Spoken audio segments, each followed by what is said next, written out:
Explain करने के पहले कल एक और चीज मैंने मेंशन किया था that minor is not liable, minor is not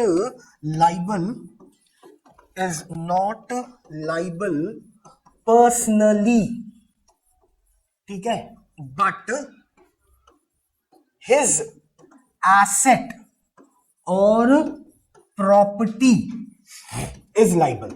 इस पॉइंट को कल मैंने डिस्कस किया था कि माइनर खुद लाइबल नहीं होगा, लेकिन अगर मेरी कोई प्रॉपर्टी है जो कि मुझे मिला है एज अ गिफ्ट में, अब सर कौन दे सकता है वो, तो कोई भी मेरा फैमिली मेंबर्स, ठीक है, कोई भी मेरा रिलेटिव्स, एनीवन, ठीक है, मेरा बर्थडे था, मेरे को 500 रुपया दिया मेरे किसी ने भी रिलेटिव्स ने, वो 500 मेरी पर्सनल प्रॉपर्टी है, ठीक है, लेकिन वो पर्सनल प्रॉपर्टी जो है ना उस पे हक है किसका, सामने वाले का।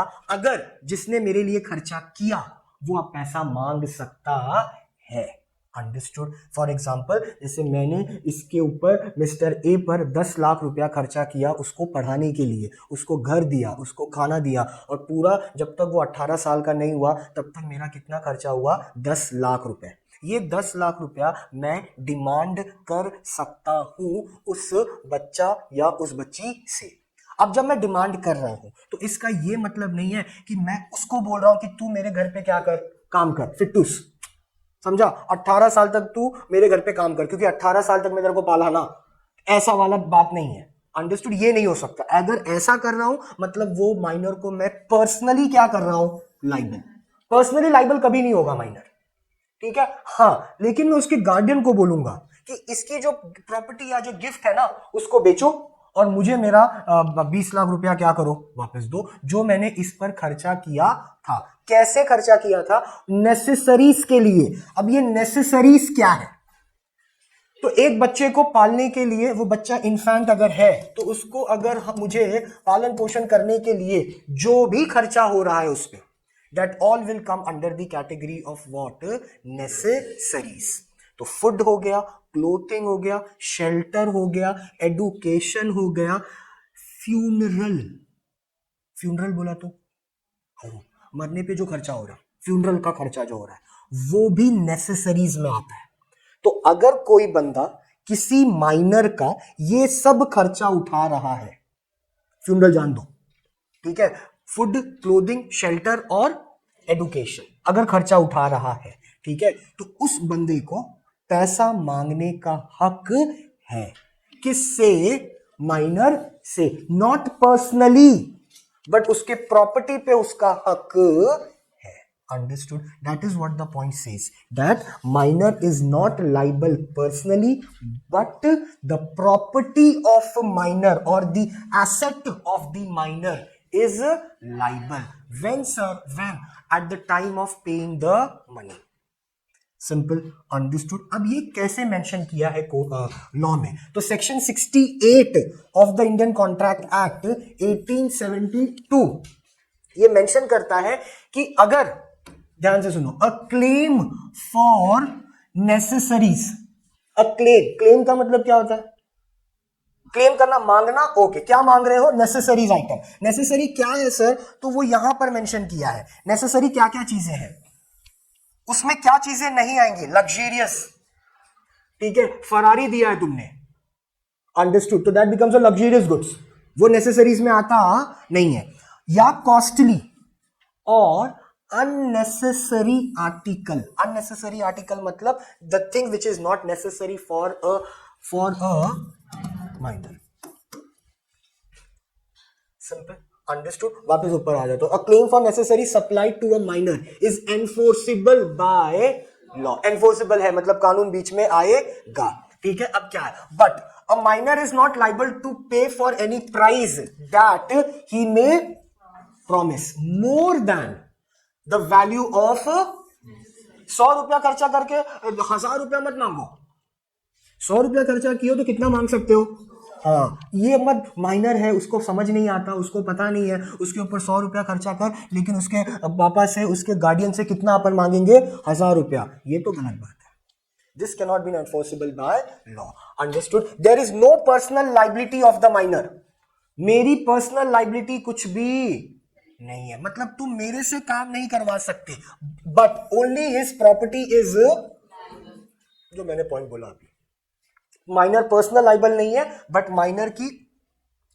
माइनर की जो प्रॉपर्टी है वो पर्सनली लाइबल है। ठीक है, अंडरस्टूड। अब नेसेसरी में दो कंडीशन होना चाहिए, मस्ट बी सेटिस्फाइड।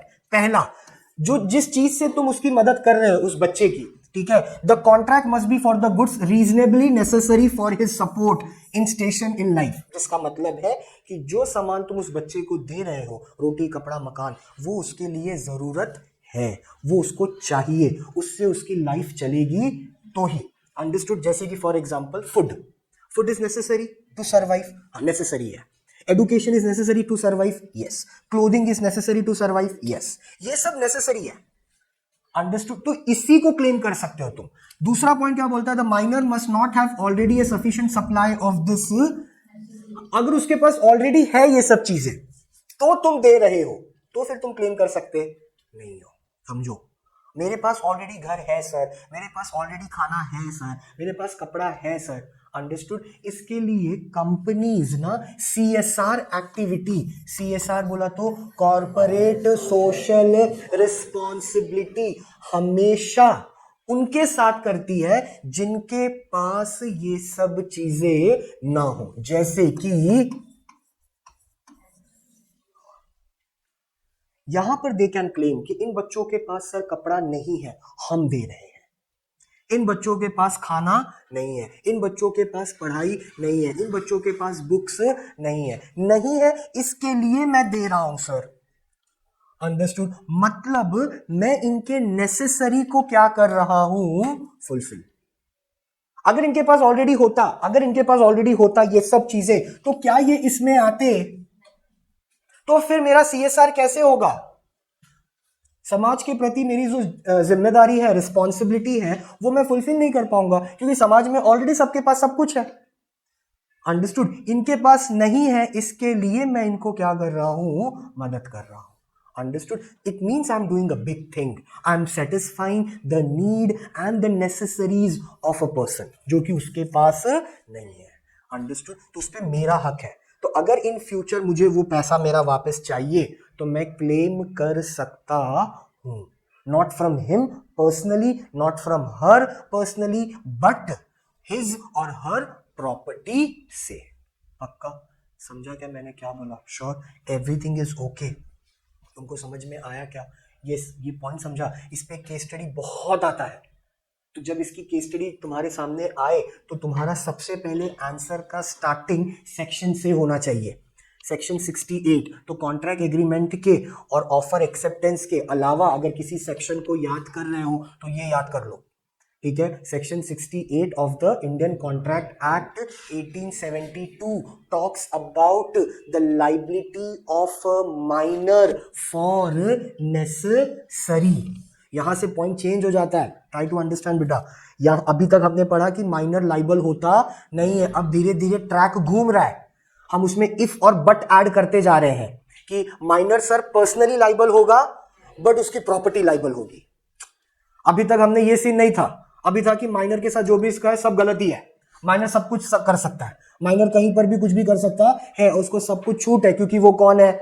हाँ, लेकिन अब यहां से ना कंडीशन आना चालू हो जा रहा है। तो इस पे ना केस स्टडी ज्यादा है। केस स्टडी ज्यादा कैसे होगा? सब खर्चा गिनवाएगा वो केस स्टडी में। मिस्टर ए ने मिस्टर सी के लिए ये किया, ये किया, ये किया, ये किया, ये किया। फिर मिस्टर ए ने बोला कि मुझे मेरे पैसा मुझे क्या करो, मेरा रिटर्न करो। तो मिस्टर सी अब मेजर हो गया है, तो मिस्टर सी बोल रहा है कि आपने मेरे साथ जो भी कॉन्ट्रैक्ट साइन किया था वो तब किया था जब मैं क्या था। हाँ, तो ये पूरा का पूरा क्या हो गया? हाँ, वॉइड अब इनिशियो, आपको कुछ नहीं मिलेगा। फिर मिस्टर ए ने बोला अरे नहीं ऐसा थोड़ी है, उसी लॉ में ये मेंशन किया है कि तुम्हारी लाइबिलिटी है फॉर नेसेसरी।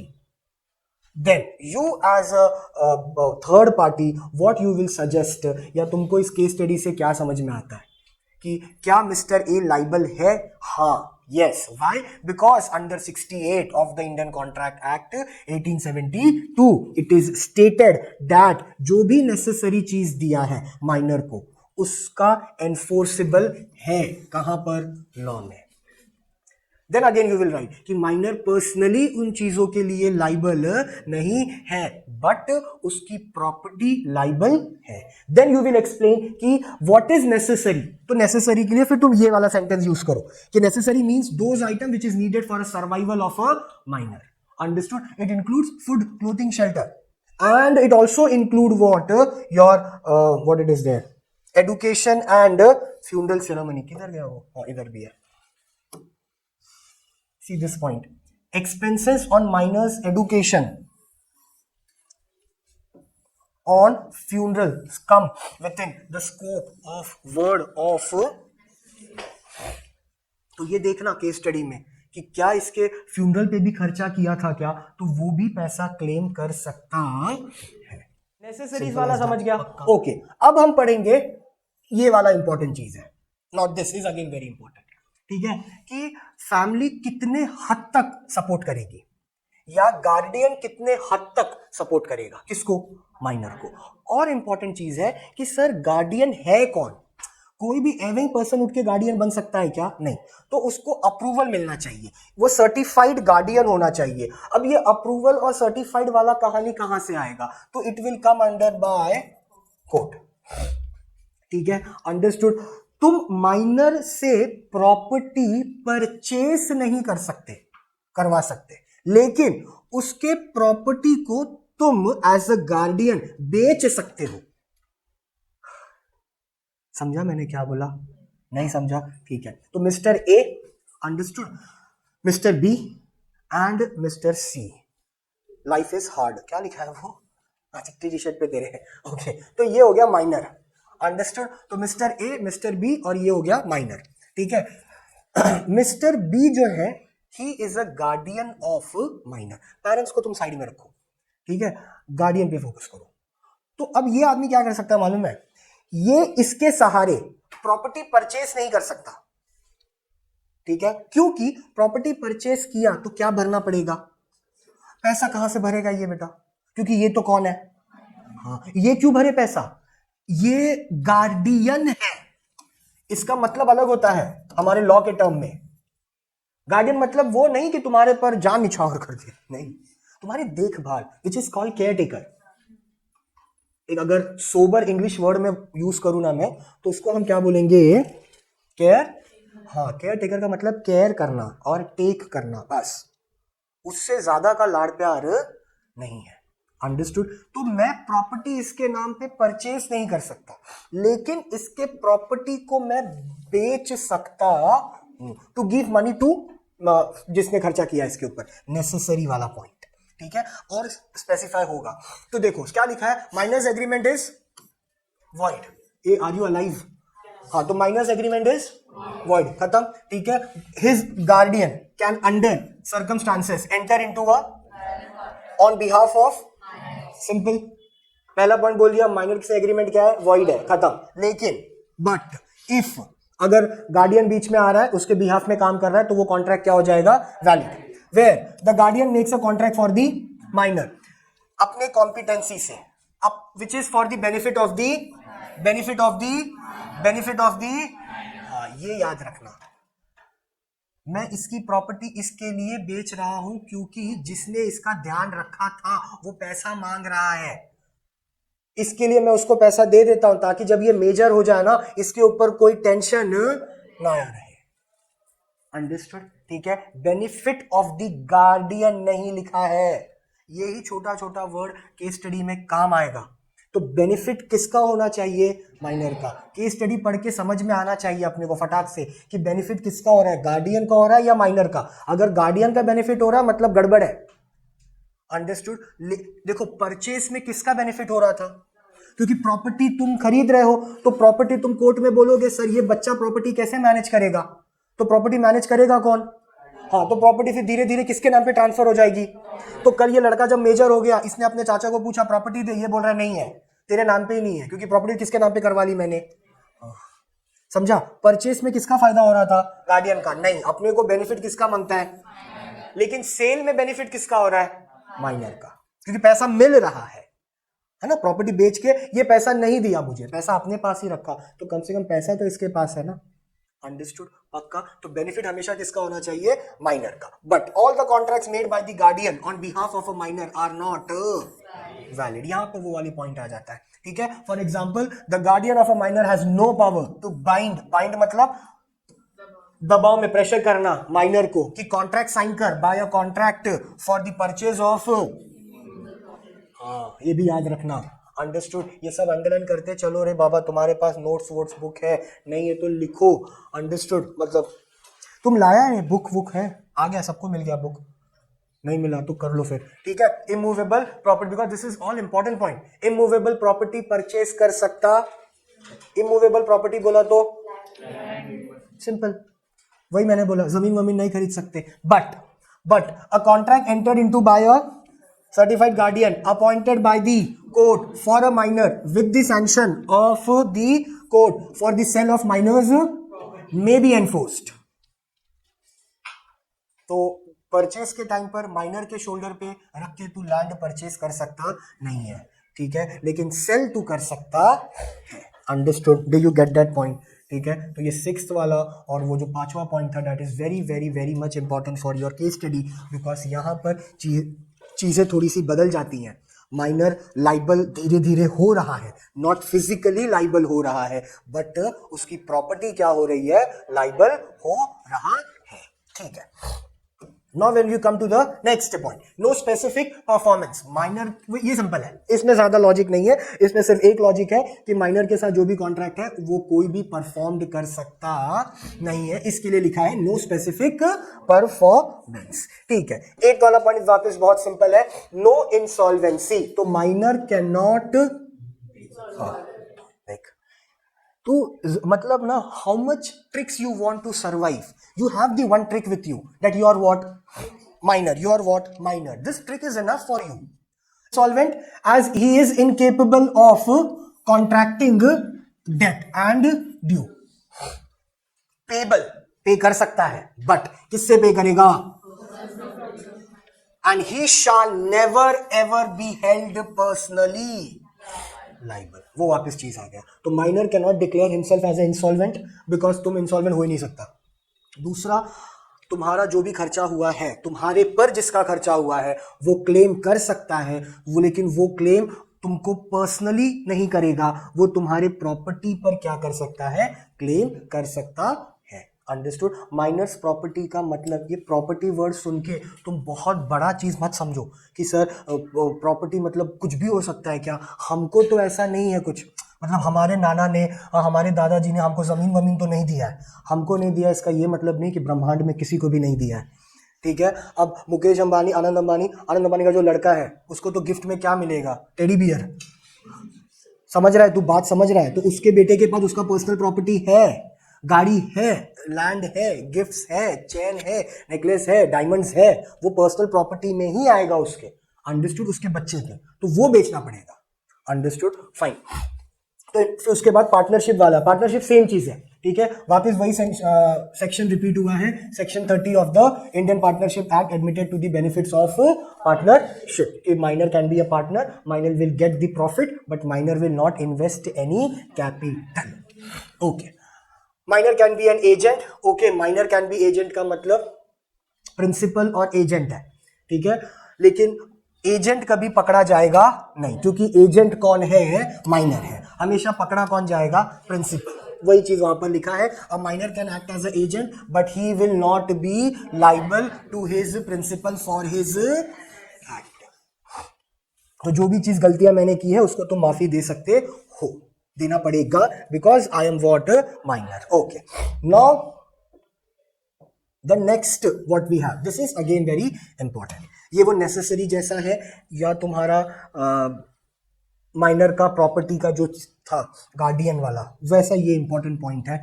ये पॉइंट पे भी केस स्टडी बहुत है. Minor can not bind parent और गार्डियन.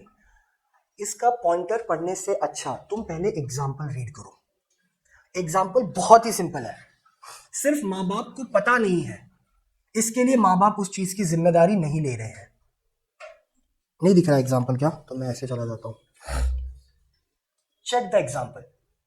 स्कूटी खरीदता है, पैसा देने का वादा करता है, पैसा नहीं देता है, तो स्कूटी का मालिक माँ बाप के ऊपर कंप्लेंट ठोक देता है। माँ बाप ये बोलते हैं कि बेटे ने स्कूटी खरीदा हमको बिना बताए, हमारे नॉलेज में वो बात नहीं थी, हमने उसको वो अथॉरिटी दिया नहीं है, इसके लिए जो तुम हमसे पैसा मांग रहे हो हम वो पैसा देंगे नहीं, because you have sign the contract without our permission. Our मतलब कौन? फैमिली और गार्डियन। अब इस पॉइंटर पे जाओ, इस पॉइंटर के पहले वर्ड में ही लिखा है अथॉरिटी, है ना?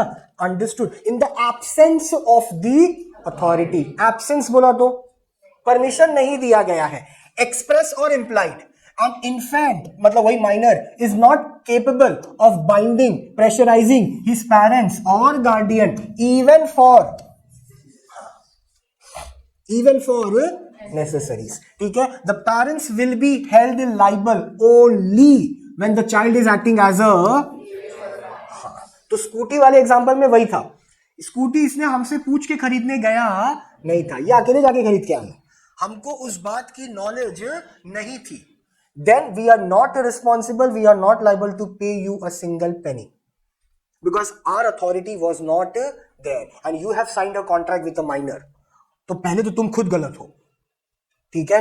अंडरस्टूड? अच्छा, तुमने गाड़ी इसको दिया है, गाड़ी does not come under the category of necessary goods, तो क्लेम भी कर सकते नहीं हो, तो चुपचाप से भाग जाओ, पैसा मिलने वाला नहीं है। दोनों साइड से मैं ही बच गया, मैं मतलब पेरेंट्स, मैं पहला बच गया इस कानून से, दैट मेरे जो बच्चे हैं वो मुझे प्रेशराइज नहीं कर सकते कि तुम हमारे बाप हो, गार्डियन हो, हमारे हर अत्याचार को सहो, हम नहीं सहेंगे। कुछ अधिकार तुमको भी दिया गया तो कुछ पेरेंट्स को भी देना पड़ेगा ना, तो पेरेंट्स भी कोर्ट में ये बोलेगा ये कांड किया इसने बट इसने मेरे को बताया नहीं था ना। यहां पर तुम इमोशनल एंगल मत लेके आओ कि सर हमारे माँ बाप ऐसे कर सकते हैं क्या हमारे साथ, तुम्हारे साथ नहीं कर रहे होंगे बट तुमने शायद अभी तक ऐसा कुछ किया भी नहीं हो कि तुम्हारा साथ छोड़ दे वो, अंडरस्टूड? बट ऐसे बहुत से हैं बच्चे जो वो किए हैं, तो वहां पर ये चीज हट जाती है कि आप लाइबल कर सकते नहीं हो, because it was the parents will not be liable for such payment as the contract was entered by a minor in their absence and out of their knowledge, तो you cannot bind it. Understood? पक्का? Simple as that. समझा क्या? Okay. फिर उसके बाद next वाला जो हाँ वो केस में क्या स्कूटी वापस करना? हाँ ठीक है, नो प्रॉब्लम। क्या बोल रहा है वो? हाँ वापस करना पड़ेगा। You give assets. ये सुना है, अगर most of the time it happens like that. There is a movie called Raju Chacha, बहुत पुराना मूवी है, इसका अजय देवगन है उसमें ना, उसका भतीजा रहता है। ठीक है? तो Ajay Devgan act as a caretaker for that little child. Understood? तो वो पहले लड़का ऐसा दिखाया कि लड़का बहुत बड़े खानदान का लड़का है, उसके माँ बाप प्लेन क्रैश में क्या हो जाता है, मर जाता है। ठीक है? तो लॉ इनको हायर करता है, किसको? अजय देवगन को, to act as a caretaker और गार्डियन ऑफ दैट चाइल्ड। तो उस चाइल्ड को वो बड़ा करता है, सब कुछ अच्छे अच्छे से हो जाता है। ठीक है? फिर वो हो जाता है क्या, मेजर। ठीक है? फिर इसको जाना पड़ता है, मतलब आपका टाइम खत्म हो गया क्योंकि कोर्ट ने आपको अपॉइंट किया है, so you will work for a specific period of time only. अब खत्म हो गया, ये वापस आ जाता है, उसकी जिंदगी अलग, इसकी जिंदगी अलग। इसको दिखाया थोड़ा ओल्ड एज अजय देवगन को, तो थोड़ा ओल्ड एज हो जाता है, इसका इसके कोई मतलब लड़के वड़के कुछ नहीं रहते हैं, इसको एक छोटा सा बिजनेस स्टार्ट करना रहता है, ये सब मूवी में चल रहा है। तो इसको पैसे की जरूरत पड़ती है, लोग इसको बोलते हैं कि उससे मांग, देख तू जिसको पाला था वो आज कितना बड़ा राजा हो गया, ऐसा हो गया वैसा हो गया। तो बोलता है नहीं, मैंने उसको परवरिश किया, उसको पाला पोसा, उसका पैसा मांगने जाएगा तो I will be the most hated person on this planet. तो लोग बोलते हैं नहीं मांग सकता है। तो वो लड़का इसको देखता है एंड इसको पैसा देता है। ठीक है? Now he start his business, he started earning and everything good. But अब क्या हो रहा है ना, now again after the part of the movie, and movie में ये वाला इंसिडेंट होता है, सेम दिस थिंग, कि without permission of his children, मतलब मूवी में ऐसा दिखा है कि अजय देवगन को भी क्या हो गया, एक लड़का हो गया, बिजनेस सेट हो गया, तो उसके लड़के ने जो भी पैसा लिया था, ठीक है, without the consent of Ajay Devgn, तो he is into the business of something mischievous, drugs वग्स करना, ऐसा बेचना चालू करता है। तो पुलिस पकड़ के लेके जाती है, तो अजय देवगन को बोलता है तुम कॉम्प ऑफ करो मतलब इसको छोड़ने का क्या दो, पैसा। तो वो बोलता है नहीं, जो भी उसने किया है he is liable for himself, because आगे एक और सेक्शन, एक और पॉइंट है हमारे क्रिमिनल लॉ में ना, 7 साल के नीचे के हर बच्चे बच्ची को सब गलतियां माफ है, सब, उसमें इफ और बट है ही नहीं, 7 साल के नीचे। This is I am talking about criminal law. और सिविल लॉ, सिविल लॉ बोला तो लॉ ऑफ टॉट करके एक है यहां पर, इसमें 13 साल तक गलती सब माफ है। 13 साल के बाद जो भी वो बच्चा या बच्ची अंडरस्टूड टॉट कर रहे हैं, टॉट बोला तो सिविल लॉ, सिविल रॉन्ग का मतलब क्या होता है मालूम है? ये कैसे होता है यार बड़ा? सिविल रॉन्ग का मतलब क्या होता है मालूम है? बच्चे ने पॉकेट मार लिया, ठीक है, बच्चे ने किसी को ढकेल दिया, ग्रुप ये चल रहा है, वो क्या बोलते हैं, फाइट, ठीक है, तो बच्चे ने उसको मार दिया तो उसका सर फट गया, अंडरस्टूड। तो ये जो है जैसे सिविल रॉन्ग, सिविल रॉन्ग का मतलब ये समाज के लिए गलत चीज है। 2 टाइप का रॉन्ग होता है, एक होता है क्रिमिनल, एक होता है सिविल। क्रिमिनल बोला तो सीधा क्या घोप दिया, हाँ चाकू, मर गया, सामने वाला बंदा मर गया, तो उसके लिए पनिशमेंट अलग है। बट पॉकेट मारा है, ये सब किया है, इसके लिए पनिशमेंट अलग है। तो इसके लिए हमारे इसमें ना लॉ में मेंशन है कि 13 इयर्स के नीचे तक सिविल लॉ में, ठीक है, 7 साल के नीचे क्रिमिनल लॉ में क्या है, माफी है, पर उसके बाद ना माफी नहीं है। अगर ऐसा होता तो जुवेनाइल कोर्ट तो कभी नहीं बनता, बट जुवेनाइल कोर्ट है ना, ये जुवेनाइल कोर्ट मतलब समझा ना, बच्चों का। क्यों है फिर वो? अगर ऐसा है कि माफी है, माइनर के लिए सब माफ है, तो वो कोर्ट तो कभी नहीं होना चाहिए। But that court existed, it means punishment is there, but that punishment is not rigorously like a major. समझा मैंने क्या बोला? पनिशमेंट है, बट वो पनिशमेंट उतना हार्ड कोर नहीं है जैसा किसका है, मेजर का। अंडरस्टूड? हाँ, वो भी मिल जाएगा। वो पैसा कौन मांगेगा? उसके पेरेंट्स। मिल जाएगा, लेकिन ये कहानी आगे कब तक जाएगी? जब वो गाड़ी वापस करेगा।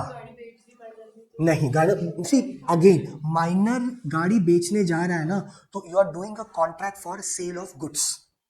सेल ऑफ गुड्स में ये चीज आती है, जो गुड्स बेच रहा है ना वो खुद मेजर होना चाहिए और ओनरशिप होना चाहिए। कल इस बॉटल को अगर मैं बेचना चाहता हूं तो पहले मुझे ये प्रूफ करना पड़ेगा कि ये बॉटल मैंने खरीदा है, नहीं तो ओनरशिप अगर मेरे पास नहीं है ना तो मैं किसी भी चीज को बेच सकता नहीं हूं। इसका क्लासिक एग्जांपल है the tenant of the house can not sell the house.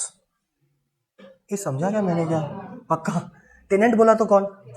हाँ, द भाड़ुत्री of the house can not sell the house because that भाड़ुत्री does not have a title of ownership.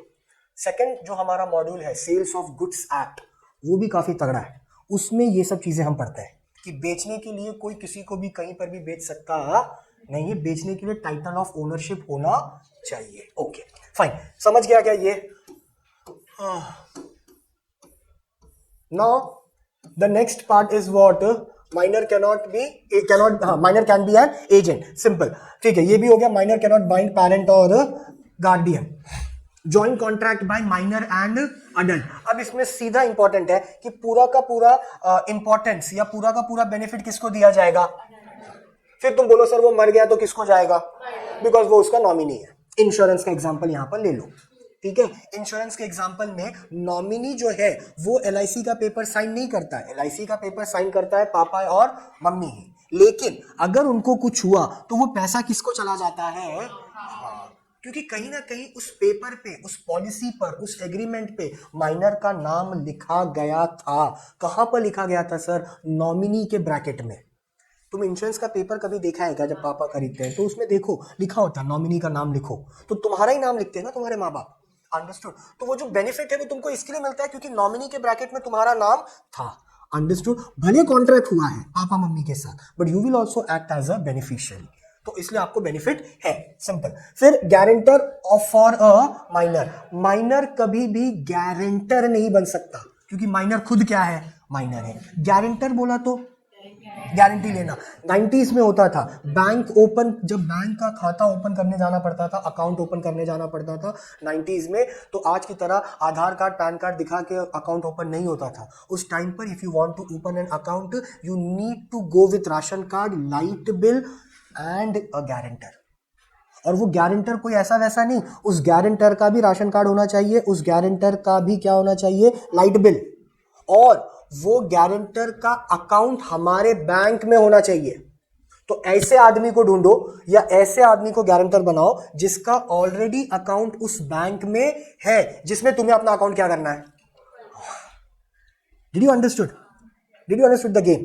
That is why at that point of time, now opening a bank account was very pathetic situation. इसलिए लोग ना cash में ज्यादा believe करते थे, check वेक में believe करते नहीं थे, क्योंकि चेक का पेमेंट वाइट हो जाएगा। ये चेक का पेमेंट वाइट होता है, पता है ना, क्योंकि वो अकाउंट में जाता है, उसमें तू टैक्स पे करता है। लेकिन कैश में क्या है, इसने मेरे को 1 लाख दिया या 10,000 दिया, ये कैसे पता चलेगा बैंक को, क्योंकि इसने तो पैकेट दिया ना मेरे को, फोल्ड करके मैंने भी चोर पॉकेट में डाल दिया।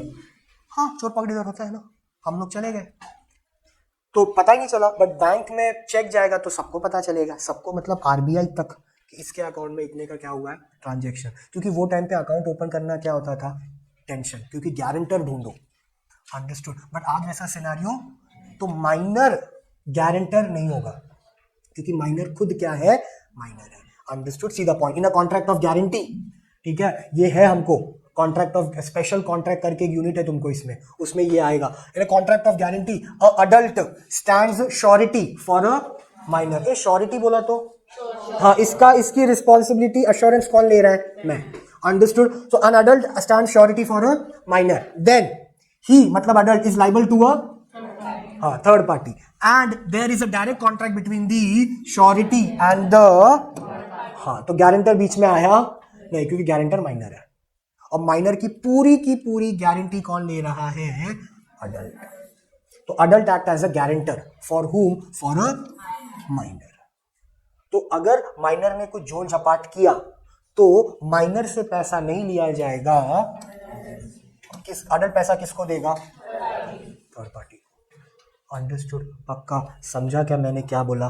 फिर नेक्स्ट वाला पॉइंट बोल रहा है minor as a share holder, जो कि हो सकता ही नहीं है। सिंपल, सिर्फ इस वर्ड का मतलब याद रखो, इस वर्ड का मतलब होता है कैंसल।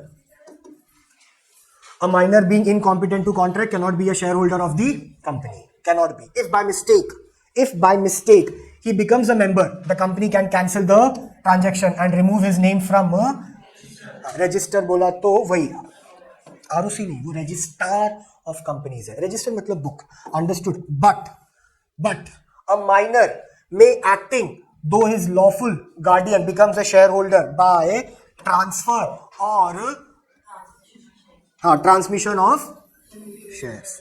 अब इस पॉइंट का मतलब क्या है वो समझ लो, उसके बाद देन वी विल मूव।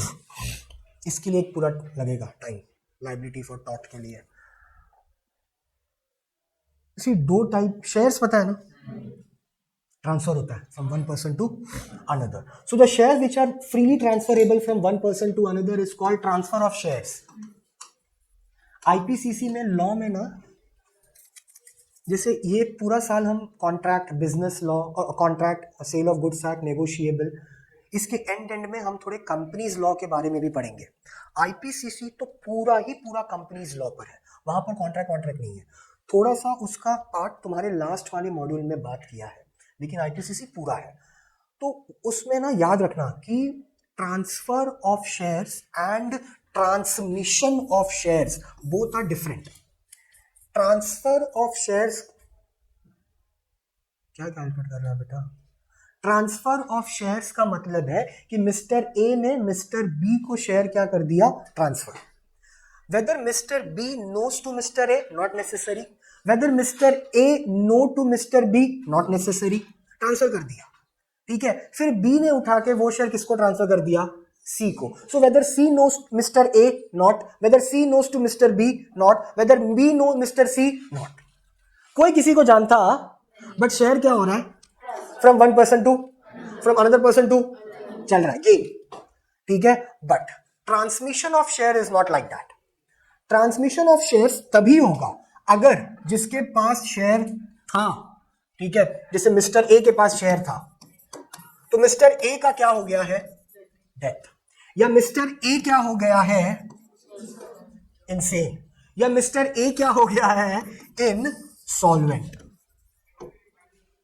तो मिस्टर ए के साथ अगर ये तीनों चीज हुई है, सर एक साथ हो जाएगा क्या? अगर एक साथ हो रहा तो पक्का उसको मर जाना चाहिए, क्योंकि पागलपन कंगाल इक्वल टू मौत ही है, फिर तुम कुछ नहीं कर सकते लाइफ में। अंडरस्टूड? तो इन तीनों में से कोई भी सर एक चीज हुआ तो उसका जो नॉमिनी है, और नॉमिनी के लिए हम वर्ड यूज करते हैं, उसको ट्रांसफर नहीं होगा, उसको होगा transmitted, which is called transmission, which is called transmitted. उसके लीगल हायर को ही होगा, ट्राई टू अंडरस्टैंड, किसी और को नहीं होगा, सिंपल। लेकिन ये ट्रांसमिशन वाला पॉइंट पिक्चर में आएगा कब? अगर मिस्टर ए का क्या हो गया है? डेथ। या मिस्टर ए का क्या हो, मिस्टर ए क्या हो गया? इनसेन। या मिस्टर ए क्या हो गए हैं? इंसॉल्वेंट। तो इसमें इसके बाद अगर ये हुआ, उनका जो शेयर्स है वो ट्रांसफर नहीं होगा, वो होगा ट्रांसमिटेड या ट्रांसमिशन हो जाए। किसको होगा sir? Legal heir, only to legal heir. Sir ये कौन बोलता है? तो ये बोल रहा है कंपनीज एक्ट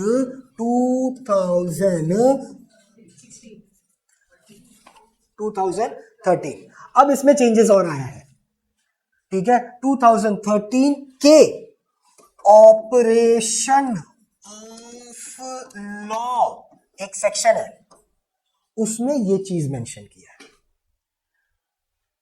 अंडरस्टूड?